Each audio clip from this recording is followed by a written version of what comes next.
Pak Wihadi, tapi Gerindra bilang hitung-hitungannya tuh nggak sama dengan Pak Pram dan Pak Rano. Ya, hitungan kan bisa saja orang berhitung kan semua, kalau kita lihat semuanya daripada hitungan kan tidak ada yang sama. Pasti ada, kita semuanya kan bicara mengenai masalah quick count. Belum bicara mengenai masalah real count-nya. Real count kita serahkan saja ke KPUD nantinya, itu nanti kita baru tahu gitu kan. Kalau sekarang hitungan bisa saja, kita juga punya hitungan, pihak yang sebelah juga punya hitungan gitu kan, sama-sama. Jadi kalau kita berkutat kepada hitungan kita masing-masing, tentu ini akan menjadi sesuatu hal yang nanti akan menjadi perdebatan. Jadi saya kira lebih baik diserahkan saja, nanti kita nunggu semuanya kepada real count. Itu yang terjadi.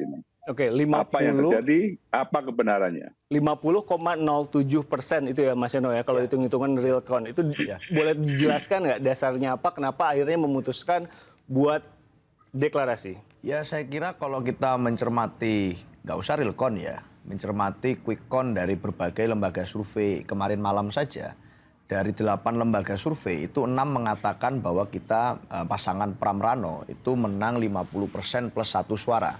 Ini seringkali orang kan agak salah kira juga, dikira 50 plus 1 ini harus 51%, padahal 50% plus 1 suara. Nah, artinya 50,01 pun itu bisa dianggap sebagai kemenangan. Nah, dari 8 lembaga survei yang kemarin melakukan quick count, itu 6 mengatakan kami di atas 50%. Itu yang pertama. Kemudian selanjutnya saat mencermati penghitungan dari internal kami, itu bahkan suaranya jauh lebih meyakinkan.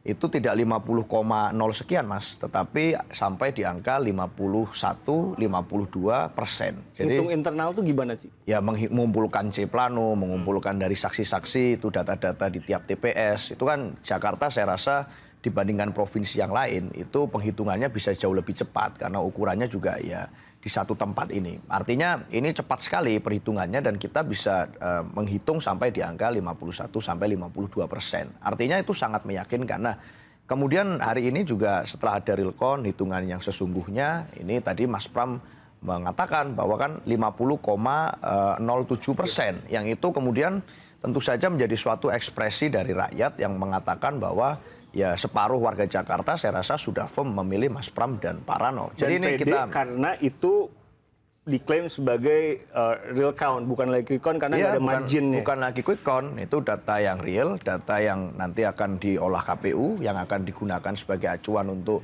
menetapkan pemenang, dan kami rasa itu sudah cukup untuk menjadi satu landasan kami melakukan deklarasi bahwa Pilkada Jakarta cukup sekali putaran. Sebelum ke Mas Toto, PD sekali putaran. Pak Wihadi, PD-nya, hitung-hitungan PD-nya sekali putaran, 2 kali putaran?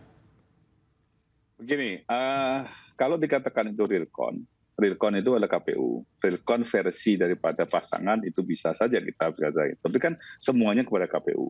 Nah kalau kita bicara mengenai masalah 50 itu margin error pasti akan terjadi pada saat nanti penghitungan. Nah ini kan kita melihat dulu, apakah ini margin error itu seperti apa, apakah ada atau tidak, itu semuanya real count daripada KPU.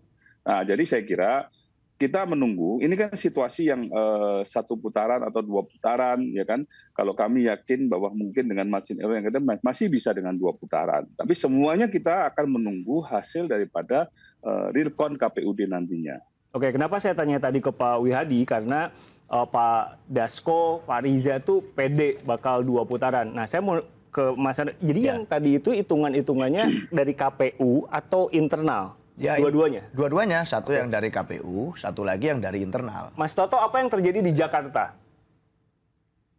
Betulnya biasa-biasa saja. Jadi saya mungkin jelaskan ya, biar tidak ada kebingungan. Ada beberapa istilah, paling tidak ada 3 istilah yang kita harus bedakan dari perbincangan yang terjadi dari 2 hari terakhir. Yang pertama adalah quick count. Quick count itu apa yang kita umumkan. Ada 8 lembaga yang melakukan count dan kemudian merilis datanya juga kebetulan sudah 100% semua. Ada 6 lembaga menyatakan di atas 50%, ada 2 lembaga menyatakan di angka di bawah 50%. Akan tetapi semuanya masih bisa dipertanggungjawabkan dalam range yang sama secara statistik. Karena ada yang margin of error 0,5% sampai 1%. Sehingga memang tidak ada yang bisa menyimpulkan bahwa ini pasti satu putaran atau pasti tidak satu putaran gitu. Jadi itu dulu terkait dengan quick count. Perkembangan berikutnya ada hal yang berbeda. Pertama, Bang Riza Patria dengan tim Ses 01 merilis hasil perhitungan versi dari tim Ses 01 berdasarkan C1 yang dikumpulkan dengan data bahwa pasangan 03 tidak mencapai 50%, tapi 49,28%, sementara Ridho kalau saya tidak salah di 41,12%, sehingga kemudian mereka mengindikasikan bahwa akan terjadi 2 putaran. Yang dilakukan oleh Mas Pram dengan Bang Dul pada saat konvers tadi siang itu berbeda, bukan melandaskan pada perhitungan C1 tim sesnya, tapi menggunakan basis data real count yang diunggah menjadi Sirekap dalam website KPU dengan angka 50,07%. Sehingga kemudian tim Ses 03 merasa ini punya kekuatan lebih kuat tanda kutip karena bukan didasarkan pada perhitungan tim sesnya secara sepihak, tapi didasarkan pada unggahan data yang dilampirkan oleh KPU secara langsung dinamakan real count. Foto C1 ya, Mas Tok? Betul, berdasarkan pada data C1. Nanti akan ada variabel yang keempat, namanya variabel perhitungan rekapitulasi manual.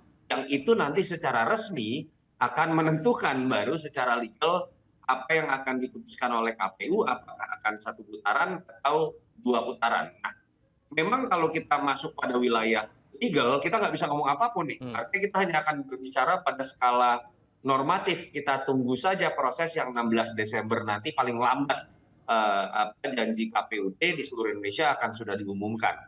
Tapi biasanya melalui hasil PPK itu biasanya sudah sulit berubah lagi. Dan PPK ini dalam 3 hari ke depan kita biasanya sudah bisa mendapatkan datanya. Tapi apakah kita kemudian tidak bisa melakukan sebuah dialog, uji data? Menurut saya sih tetap bisa dilakukan ya sebagai bagian dari pendidikan politik. Nah, yang sekarang terjadi di Jakarta, Mas Riko, menurut saya jadi menarik. Ketika tim Ses Pram atau Pramono Anung sendiri tadi merilis datanya based on data real count KPU, yang ternyata berbeda dengan data tim Ses 01, sebenarnya menarik untuk kemudian diperbandingkan saja.